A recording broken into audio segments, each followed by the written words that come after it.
Entonces vamos a partir viendo lo que vendrían a ser las técnicas de inferencia.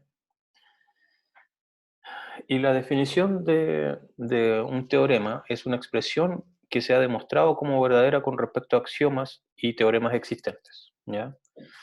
¿Cómo se demuestra un teorema? Bueno, debemos construir un argumento lógico, obviamente, que va a ser la demostración. Queremos mostrar que si las hipótesis del teorema se cumplen, entonces podemos deducir la conclusión del teorema. Y para construir entonces una demostración, primero tenemos que saber cómo derivar nuevas expresiones a partir de las conocidas. Estas son las que vamos a denominar reglas de inferencia. Em, por ejemplo, muchas veces cuando ustedes algún día lleguen al ramo de, ¿cómo se llama?, de inteligencia artificial, uno no es capaz de programar, digamos, algo que imite, por ejemplo, a un humano, ¿de acuerdo? Entonces, la idea es que lo que sí se puede implementar son reglas de inferencia para que el computador que está emulando a un ser humano, por ejemplo, en una conversación, ustedes, ese vaya, entre comillas, no solamente aprendiendo, sino que además pueda inferir, que significa que yo puedo deducir nuevo conocimiento, es decir, cosas que originalmente quien programó a este bot, por así llamarlo, no le enseñó estas cosas, pero a partir de cosas que ya iba sabiendo y que se van dando como ciertas, como verdaderas, entonces uno puede comenzar a deducir nuevas cosas. Y eso es lo que es inferir. Entonces, las reglas de inferencia son reglas que justifican los pasos de una demostración, ¿ya? Estas reglas se derivan de tautologías básicas de la forma A implica B. Esto es porque si asumimos que A es verdadera, entonces el único caso en que A implica B es verdadero es cuando B también sea verdadero, ¿cierto? Esas son las reglas de la lógica más importante. Ahora, la otra opción es que A sea falso, ¿cierto? Y si A es falso, B puede tomar cualquier valor y todo esto lo vamos a tomar como verdadero. Esa es una definición, ¿ya? Em, ¿Por qué se hace así? Hay alumnos que ya me han escrito que tienen un poco de problemas entendiendo por qué si parto de algo falso, me da lo mismo a donde llegue y todo ese sistema se considera verdadero. Lo pueden ver de varias formas. Por ejemplo, ya, hoy día sabemos que está despejado aquí en Santiago, hay sol. Entonces podríamos decir, bueno, si hoy día está nevando en Santiago, entonces 2 más 3 es 6, ¿ya? Que era uno de los ejemplos, creo que estaba por ahí en una de las diapositivas anteriores. Entonces, ¿por qué eso se toma como verdadero? Porque yo partí de algo que no era verdadero y puedo llegar a cualquier conclusión. Esa es la idea, ¿ya? Y eso va a ser como, ya, ok, lo aceptamos, pero en realidad sabemos que partiste de algo falso. Entonces, lo que viene, lo que se puede concluir a partir de ahí puede ser cualquier cosa. Porque la persona que me escribió era que el caso en particular que no entendía era por qué si poníamos, si hoy está nevando en Santiago, entonces 2 más 3 es 5.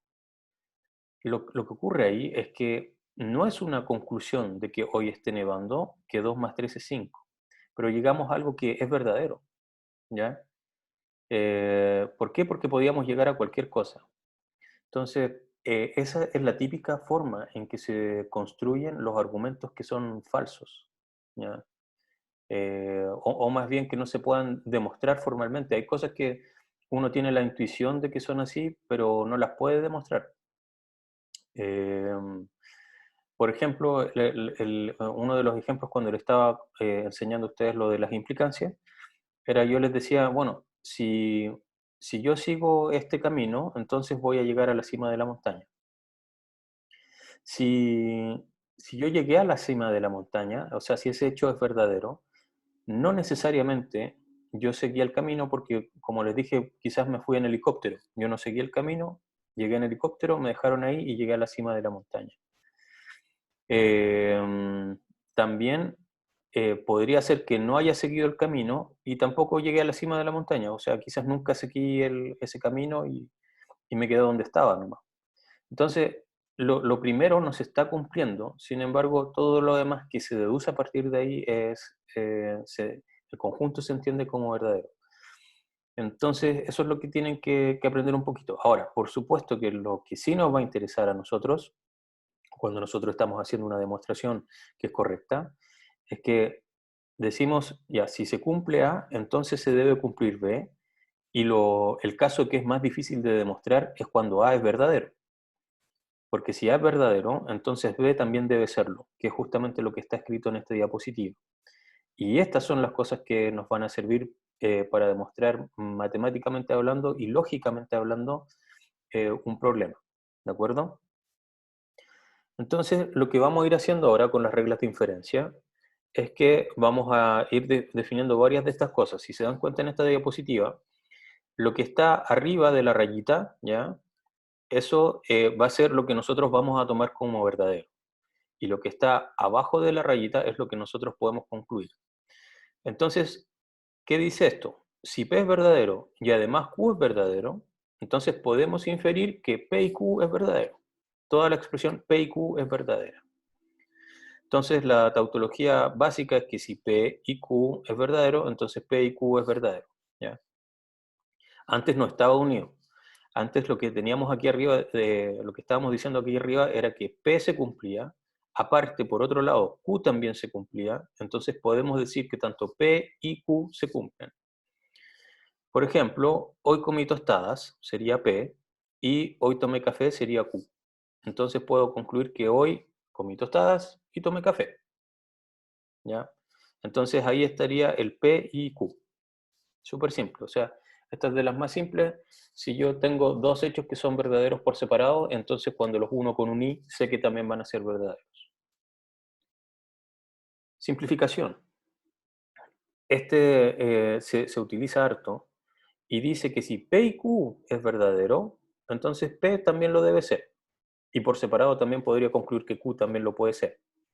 Entonces, si P y Q es verdadero, podemos inferir que P debe ser verdadero. Y lo mismo para Q. Por lo tanto, la tautología sería que si tengo P y Q, implica P, eso sería verdadero. Entonces, por ejemplo, tomé café y tomé té, P y Q. ¿Qué podría deducir de eso? Que, por ejemplo, tomé café. Muy bien. La ley de la adición. Este tampoco es muy evidente, a muchos no les resulta muy evidente. Es que si yo sé que se cumple P, entonces puedo construir algo diciendo que P o Q también debe ser verdadero. Porque como P es verdadero, yo ya sé que luego viene un O y lo que venga siguiente puede tomar el valor verdadero o falso, pero toda la expresión se va a mantener siendo verdadera. Entonces, si P es verdadero, podemos inferir que P o Q es verdadero y Q puede ser cualquier cosa. Entonces, la tautología sería que si tengo P, entonces puedo deducir P o Q. Hipótesis, le eché leche a mi café. Entonces, ¿qué podría deducir de eso? Por ejemplo, ¿hay leche o azúcar en mi café? Si es que tiene azúcar o no, es irrelevante, ¿de acuerdo? Eh, en mi café. Porque la expresión P o Q en su conjunto es verdadera, dado que P es verdadero. ¿Ya? No así, yo no puedo decir de esto de que mi café sí tiene azúcar. ¿Ya? No puedo concluir eso. Sé que tiene leche o azúcar. Ya, esta es una de las que más se ocupa, digamos, cuando queremos hacer demostraciones matemáticas de verdad. Se llama modus ponens, ¿ya? Y lo que establece es que si P es verdadero, y además yo sé que P implica Q es verdadero, entonces Q debe ser verdadero. Si tanto la implicancia P implica Q como su antecedente P son verdaderos, entonces la conclusión de la implicancia Q tiene que ser verdadera. Aquí la tautología sería que si se cumple P y además P implica Q, entonces puedo deducir Q. Por ejemplo, si hoy hay sol, entonces vamos a la playa. Eso sería P implica Q. Y además yo puedo decir que hoy hay sol. Entonces la conclusión natural es que hoy vamos a la playa. ¿De acuerdo? Eso es porque yo sé que hoy hay sol. Eso lo asumo como verdadero. Y por lo tanto, la única opción de esto Dado que yo sé que siempre que hay sol nosotros vamos a la playa, entonces puedo concluir Q, que es que vamos a ir a la playa. ¿Cómo vamos hasta aquí? ¿Todo bien? Sí. Ok, perfecto. Modus tollens es más o menos equivalente a la que estaba anterior, pero utiliza un aspecto de la contrarrecíproca, ¿de acuerdo? Entonces, si yo sé que no Q se cumple y además sé que P implica Q es verdadero, entonces puedo deducir no P, ¿ya? La contrarrecíproca, entonces nosotros sabíamos que P implica Q es equivalente a que no Q implica no P. Así que la tautología quedaría descrita como si tengo no Q y además tengo que P implica Q, entonces puedo concluir no P. Ejemplo, hipótesis, si hoy hay sol, entonces vamos a la playa, eso es P implica Q. Hoy no fuimos a la playa, eso es no Q. Entonces puedo concluir que hoy no hizo sol, ¿de acuerdo? Otra cosa aquí que es un poco relevante y que quizás no hemos dejado tan en claro es sobre la temporalidad de nuestros predicados y proposiciones, ¿ya?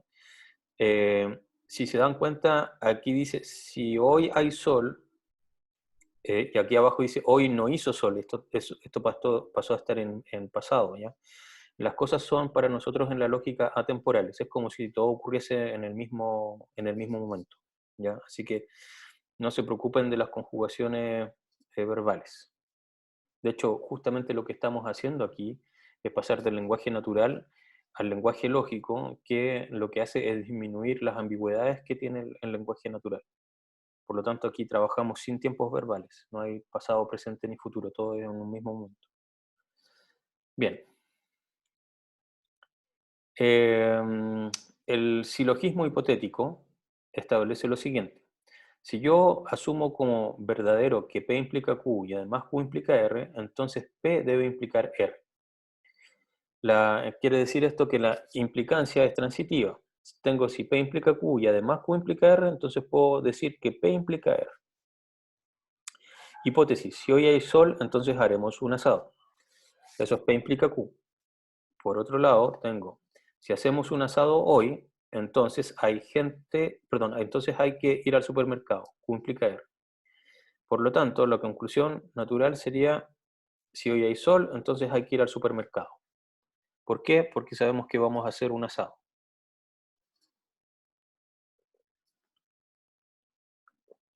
Entonces ahí me valgo de la transitividad sobre Q a partir de mis dos implicancias. Em, y esto es construir una nueva cosa que tiene sus valores de verdad. O sea que recordemos que P implica Q, que sea verdadero. Eso podría ser que P es falso, por ejemplo. ¿Y qué pasa si P es falso? Q puede ser tanto verdadero como falso. Entonces, supongamos que Q es verdadero. Si Q es verdadero, entonces R debe ser verdadero, ¿ya? Porque la segunda, Q implica R, decimos que esa es verdadera, y además si tenemos que Q es verdadero, entonces la única opción es que R sea verdadero. Por otro lado, si Q fuese falso, R puede ser cualquier cosa, ¿de acuerdo? Entonces, por ejemplo, ¿eso qué quiere decir? Que si hoy no hay sol, puede pasar cualquier cosa, puede que haya ido al súper igual por otro motivo, ¿ya? O puede que haya o no haya hecho un asado. Lo que sí sé es que si hice el asado, entonces tuve que ir al súper, ¿de acuerdo? Pero podría haber estado nublado y no sé, estaba de cumpleaños, así que dije ya voy a hacer un asado, ¿ya? Así que aún cuando quizás no hubo sol, estuvo nublado, hice el asado igual por algún otro motivo, ¿ya? Esto no significa que todas estas cosas tengan que ser verdad. Recordemos que el P implica Q, em, va a ser verdadero también cuando P es falso, indiferente del valor de Q. Y lo mismo ocurre con este Q implica R. Así que lo que, mm, lo que sí tenemos claridad, y de hecho ahí viene esta conclusión, Es que si tenemos P implica Q y Q implica R, pero además yo tuviese aquí, por ejemplo, P, quiere decir que P es verdadero, entonces ahí, ¿qué va a ocurrir con Q y con R? Todos van a ser reales, verdaderos. Claro, todos tienen que ser verdaderos. ¿Por qué? Porque si tengo P y además P implica Q, entonces como P era verdadero, la única opción es que Q sea verdadero. Y aquí se vuelve a repetir el proceso. Este es verdadero. Y como sé que Q implica R debe ser verdadero, entonces R también debe ser verdadero.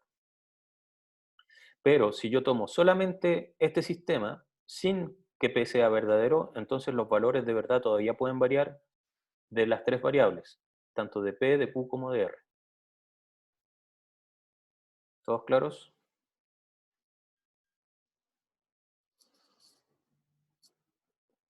Claro. Bien. El silogismo disyuntivo. Esto establece, si tengo P o Q y además no P, entonces se debe cumplir Q. ¿Ya? Esto es similar al modus ponens, dado que P o Q es equivalente a no P implica Q. Y si tenemos P o Q y además no P, entonces la única opción de que esto sea verdadero es que no Q debe ser verdadero. Por ejemplo, le eché azúcar o le eché a mi café, eso sería P o Q. No le eché azúcar a mi café, entonces la única opción es que le haya echado leche a mi café. Em, Estas diapositivas están en la página de aula, están todas las del semestre. Mm, Entonces, el caso en el que Q sea falso, la proposición es falsa. El caso en el que Q sea falso, o sea, claro, no, primero que nada, dado este sistema, como tengo P o Q, ¿de acuerdo? Yo sé que esto es verdadero, porque lo tengo arriba de la línea que tengo dibujada aquí. Todas las cosas que estén aquí tienen que ser verdaderas.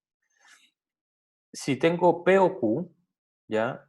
Entonces, al menos de uno de estos dos debe ser verdadero, ya sea P o Q. Pero si además luego yo tengo que no P es verdadero, entonces la única opción que me queda para el de arriba es que Q también sea verdadero.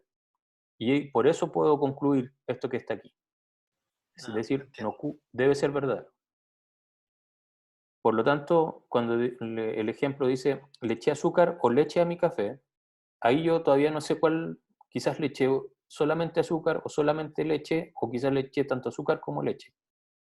Pero si luego yo digo, además, pero no le eché azúcar, entonces la única opción es que le haya echado leche a mi café.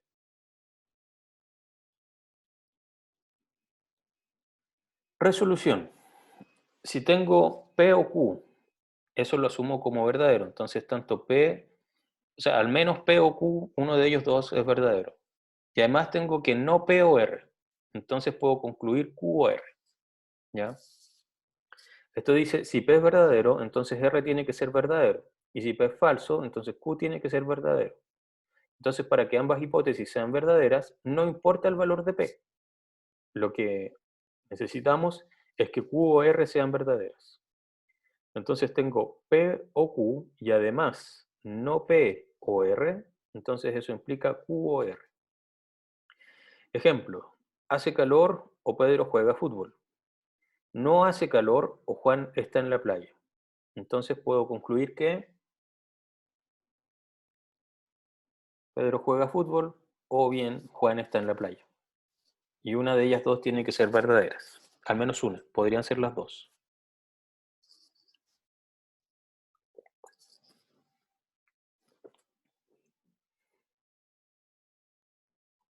Bien, entonces, ¿todos están claros hasta ahí? Sí. Bien, entonces desarrollen este ejercicio. Dice, demuestre que el siguiente argumento lógico es válido. Asumo que cada una de las cosas que está aquí sobre la línea son verdaderas y tengo que ver si puedo concluir T como verdadero. En otras palabras, debe mostrar que es posible deducir la conclusión de las hipótesis usando las reglas de inferencia.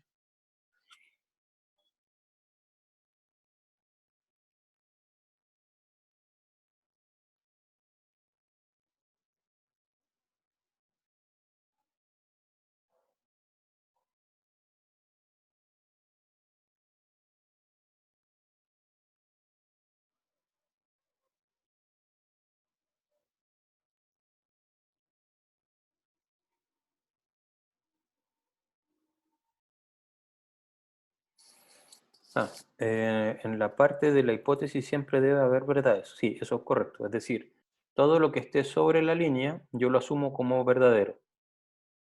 Por ejemplo, aquí debería darse que no P es verdadero y además Q también es verdadero.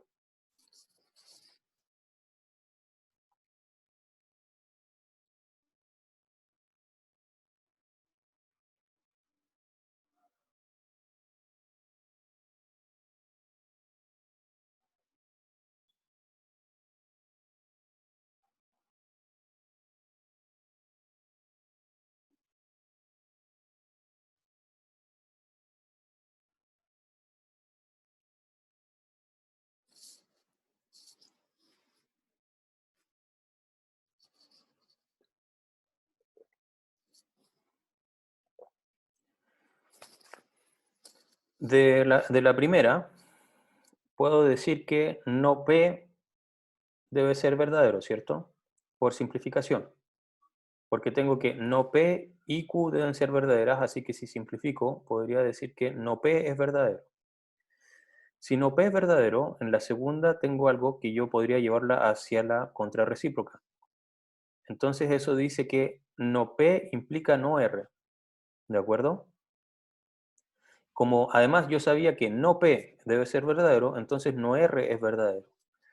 Y aquí tengo no R. Así que si no R es verdadero, S debe ser verdadero.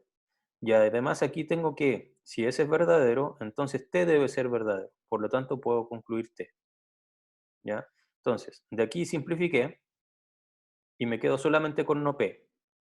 De aquí pasé a la contrarrecíproca, que sabemos que esto es equivalente a que no P implica no R. Y como tenía no P, entonces concluyo que no R también es verdadero, el no R lo agarro aquí y concluyo que el S también es verdadero, el S lo agarro aquí y concluyo que el T también es verdadero. ¿Ya? Entonces ahí tienen el desarrollo. Partí de mi hipótesis, simplifiqué, ¿cierto? Luego tengo la hipótesis y además por modus tollens, ¿cierto? Puedo concluir que eh, S debe ser verdadero utilizando esto como hipótesis, ¿ya? Como S es verdadero, utilizo nuevamente modus ponens y puedo deducir T, y T era justamente lo que yo quería concluir. Entonces, Entonces, así como se redacta el desarrollo de algo así. claro, claro, ustedes tienen que ir Ya. poniendo, ok, aquí utilicé simplificación, luego tomando la hipótesis que vendría a ser cada una de estas líneas, son hipótesis, es decir, aquí tienen 4 líneas de hipótesis que ustedes la pueden asumir, o sea, las asumen como verdaderas, ¿ya? Y luego van construyendo, ¿cierto? Y aplicando más técnicas de inferencia hasta poder finalmente concluir qué es o sea, lo que querían concluir. ¿Ya? Que esto quiere decir que se concluye a partir de todas estas 4 cosas si las consideramos verdad. Ok, entonces lo que va a ocurrir, para que ya lo tengan presente en la evaluación que sería el próximo lunes, va a entrar hasta lo de inferencia, que es lo que estamos viendo hoy. Para hacer eso, entonces, si se dan cuenta, lo que tiene que ocurrir es que yo les voy a pasar un texto que va a estar en lenguaje natural, es decir, en lenguaje hablado, y la primera parte va a ser que ustedes van a tener que formalizar ese lenguaje, es decir, pasar desde el lenguaje natural al lenguaje lógico. Para ello van a poder utilizar en algunos casos proposiciones. Recordemos que las proposiciones son estas que están aquí, P, Q, R, S, T, etcétera. O bien en algunos otros casos va a ser necesario pasar por predicados, y los predicados son los que vamos a ver a continuación sobre reglas de inferencia, en donde los predicados son como las funciones. Por ejemplo, P de X. Y ahí dependo de X y luego hay que formalizar, por ejemplo, X es no sé, X es persona, por decir algo. Y entonces tengo que especificar qué es lo que hace el predicado P de X. También va a ser necesario en algunos casos utilizar cuantificadores. Los cuantificadores fueron los que vimos al final de la clase pasada y eran el para todo y el existe. También existe otro más que se llama existe un único, que también vamos a mencionarlo pronto. Entonces, lo que va a ocurrir con el ejercicio es que va a haber un texto y al final va a decir, entonces la persona concluye tal cosa. Vea si todo esto se puede deducir a partir de lo anterior.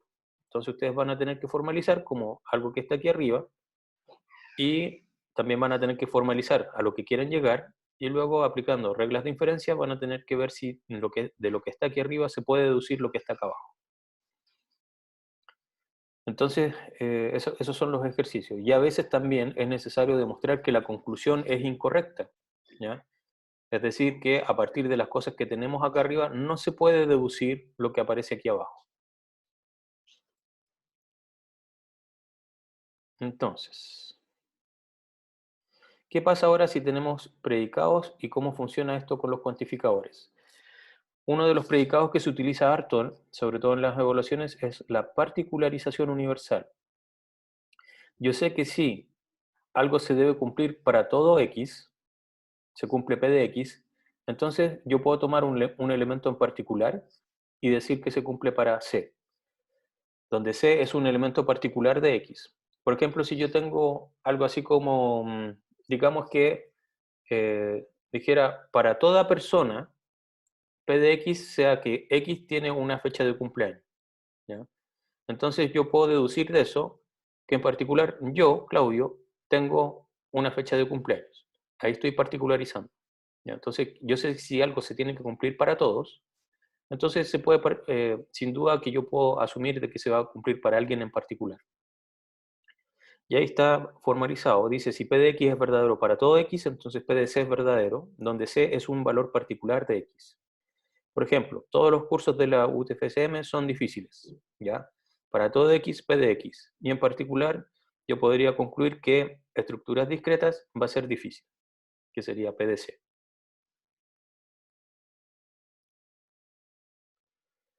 Generalización universal, ¿ya? Y aquí es cuando también mucha gente se equivoca. Si yo tengo que se cumple P de C para un C arbitrario, entonces puedo concluir que se cumple para todo. Elemento X, P de X. Entonces, aquí dices, si podemos demostrar que P de C es verdadero donde C es un elemento arbitrario, entonces P de X es verdadero para todo X. Esta regla usualmente se aplica de la siguiente forma. Definir un elemento arbitrario C. Demostrar que P de C es verdadero. Como elemento C es arbitrario, no pueden usar propiedades de C para demostrar que P de C es verdadero. Y como C representa cualquier elemento, podemos concluir que para todo X se debe cumplir P de X, sería verdadero. Entonces, les pongo un ejemplo que estaría malo. Sea P de X, X más 1 es 4, ¿ya? Donde X van a ser números enteros. Entonces, ese sería el P de X global, ¿de acuerdo? Si yo digo, pero mira, si yo tomo P de 3, como es 3 más 1, eso es 4, así que eso es verdadero. Pero eso estaría mal. ¿Por qué? Porque lo tomé para un elemento particular y me valí de sus propiedades, que sería numérico, ¿ya? Es decir, que utilicé que 3, el número 3 más 1 me da 4 efectivamente. Pero ¿qué pasa si yo hubiese tomado otro? Por ejemplo, 5, yo sé que eso no es verdadero. 5 más 1 no es 4. Entonces, aquí es donde uno tiene que tener mucho cuidado. A la gente le encanta generalizar, ¿ya? Es como típico que pasa para algunos casos y la gente dice, no, pero si esto siempre pasa así y estos casos siempre ocurren, etcétera, y por lo tanto eh, o sea, generalizan y crean reglas que son falsas, que realmente no se aplican a todos. Entonces ahí uno es donde tiene que tener cuidado. O sea, al decir arbitrario tiene que ser válido para todos los elementos del universo sin límites, correcto. Por ejemplo, yo podría decir P de X, eh, siendo X un número, X más 1 es mayor que X. ¿Puedo generalizar? Sí, yo voy a tomar el número A, ¿ya? Y A más 1 es mayor que A, sí, porque simplifico A a ambos lados y me queda que 1 es mayor que 0, lo que no depende de A. no utilicé un valor de A específico, sino que tomé un elemento cualquiera. Y como llegué a una tautología, es decir, que 1 es mayor que 0, yo sé que eso es verdadero siempre, entonces como lo demostré para un número arbitrario, A, puedo decir que se cumple para todo número. ¿De acuerdo?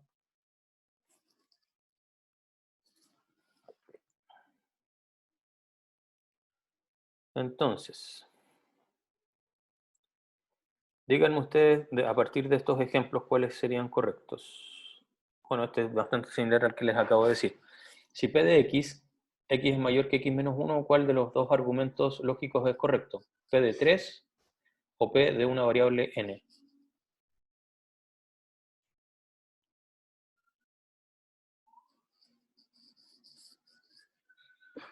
Y la otra, la misma pregunta donde C de P, la persona P tiene cumpleaños.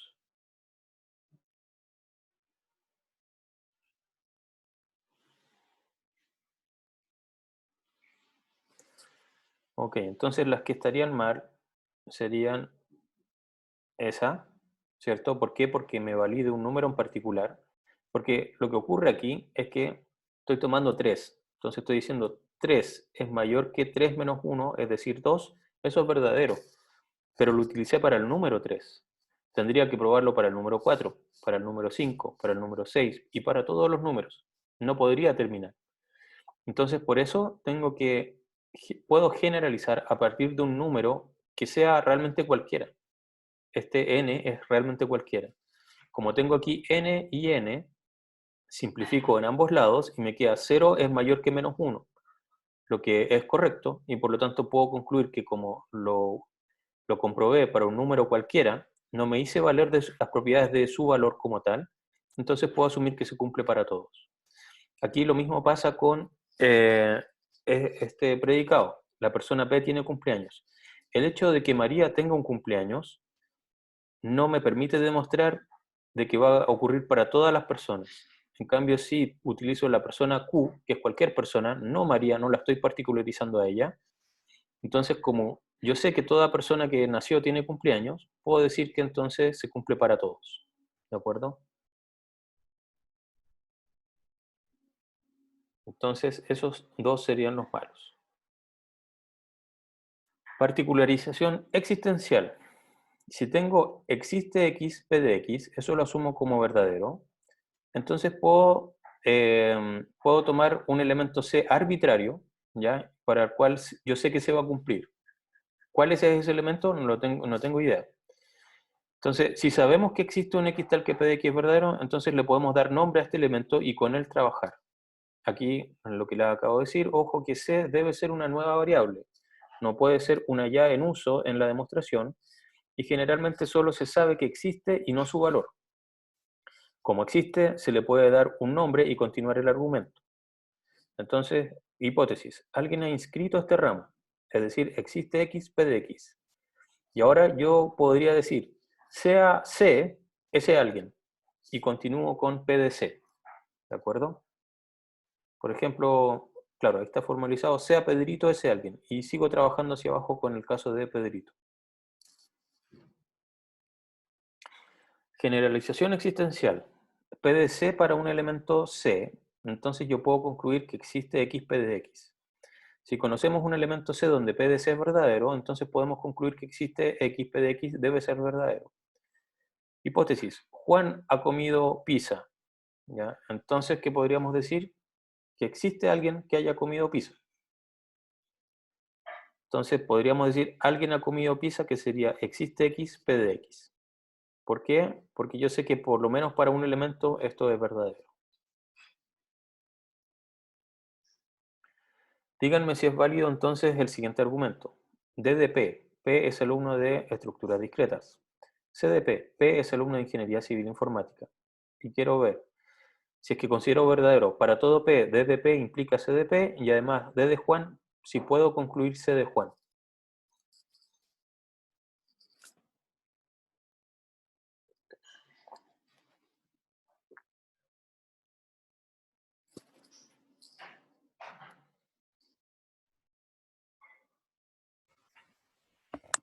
A menos que discretas lo tenga otro ramo, debería ser verdadero.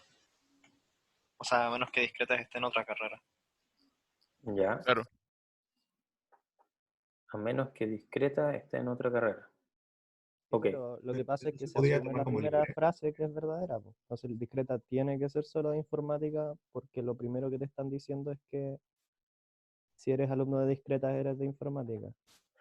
claro, o sea, lo que está diciendo eso es que es una expresión verdadera para todo elemento P. Para que esto sea verdadero, es que, por ejemplo, si el alumno no es de informática, ¿ya? Entonces la conclusión puede ser cualquiera. Pero si el alumno, perdón, si el alumno no es de estructuras discretas, entonces la conclusión puede ser cualquiera, ¿ya? Ahora, si el alumno es de estructuras discretas, entonces yo puedo deducir que se tiene que cumplir que el alumno sea de informática. Ahora, en la realidad eso ya no es así porque los matemáticos ahí lo inscriben como, ¿cómo se llama? Como electivo. Pasó a ser un electivo de ¿cómo se llama? De matemáticas, de ingeniería civil matemática, pero antiguamente esto era verdad. En realidad no es de la malla y lo podría tomar cualquier persona como ramo libre. Pero bueno. Entonces, la pregunta es, ya, ok, yo creo que todos están más o menos de acuerdo de que esta deducción debería ser correcta. Pero, ¿cuáles son los pasos? ¿Qué tengo que hacer?